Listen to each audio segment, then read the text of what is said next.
Mga kamix, welcome sa ating YouTube channel. For today's video ay magluluto sa binido ng chicken butter lemon. So ito po ang nilagay ko sa loob ng tiyan niya. May sibuyas at kaunting lemongrass at may asin at paminta na yan mga kamix.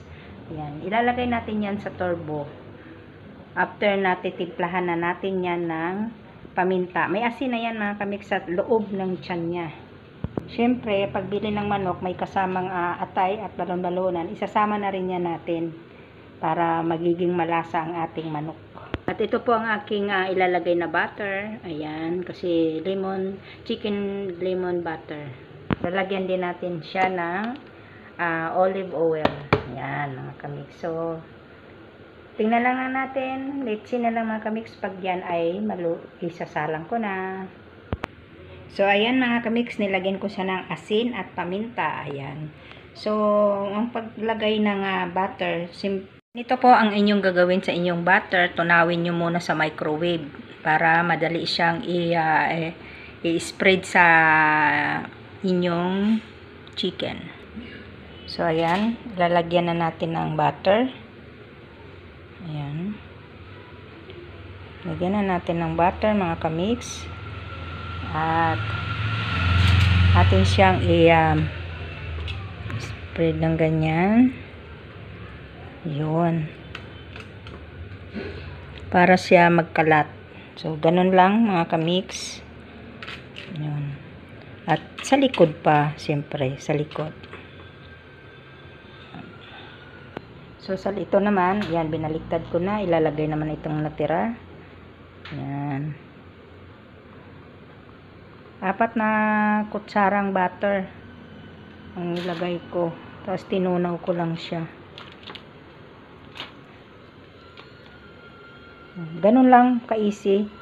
Lagyan ng asin, paminta, at yung loob ng tiyan ay lagyan nyo ng lemon, kahit yung kalahating lemon.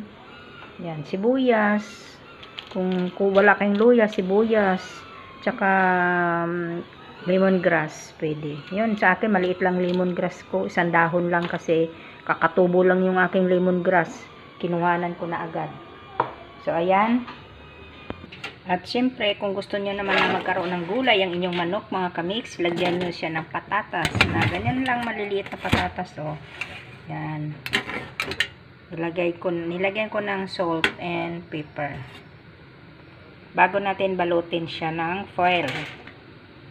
So, babalutin na natin siya ng foil mga kamix. At bago pala makalimutan, bago pala natin isara yung foil, lalagyan muna natin ng olive oil.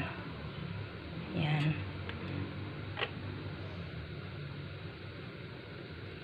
Yun mga kamix, masarap yan pag naluto. So, sa iba, kanya-kanya naman ang mga kaalaman.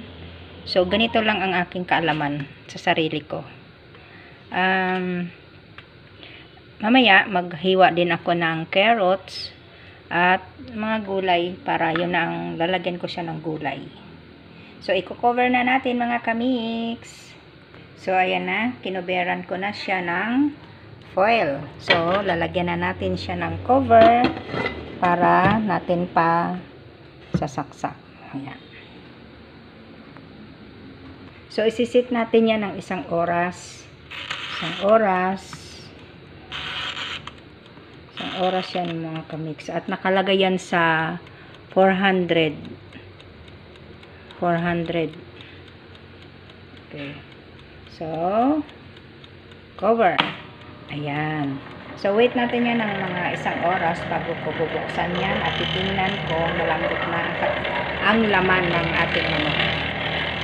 Tayo habang nag-aantay tayo sa niluluto natin mga kamix, ay mag-merinda muna tayo ng nagutom ako mga kamix eh. So sabi nila bawal ipakita ang label, so mag-merinda muna tayo mga kamix. Sa aming dalawa yan ng kasama ko. Mga kamix, after 1 hour, bubuksan na natin ang ating nilutong chicken.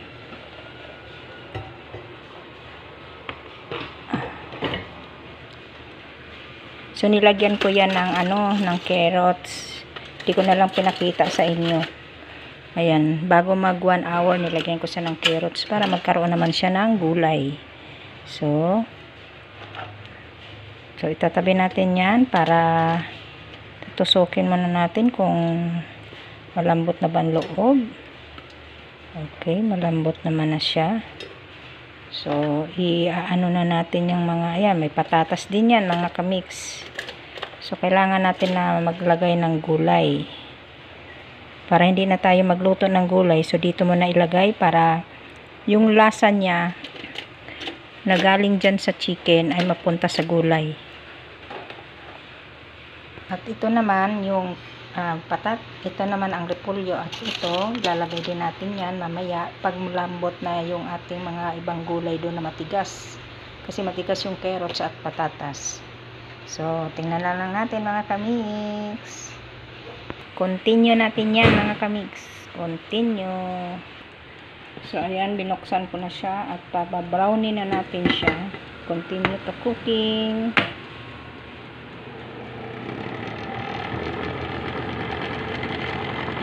Pina natin ang ating chicken. So, ayan na oh. Ayan. Malapit na siyang maluto. So, i-spread natin yung mga butter na nandyan para hindi siya masunog. Ayan. Pero continue natin yan kasi hindi pa naman yan luto. Diba? Yan na po ang aking luto for today. Yan ang chicken butter ko. Yan. Luto na mga kamix. So, thank you for watching. Don't forget to subscribe my channel, Abinido Kamix TV. So, bye-bye.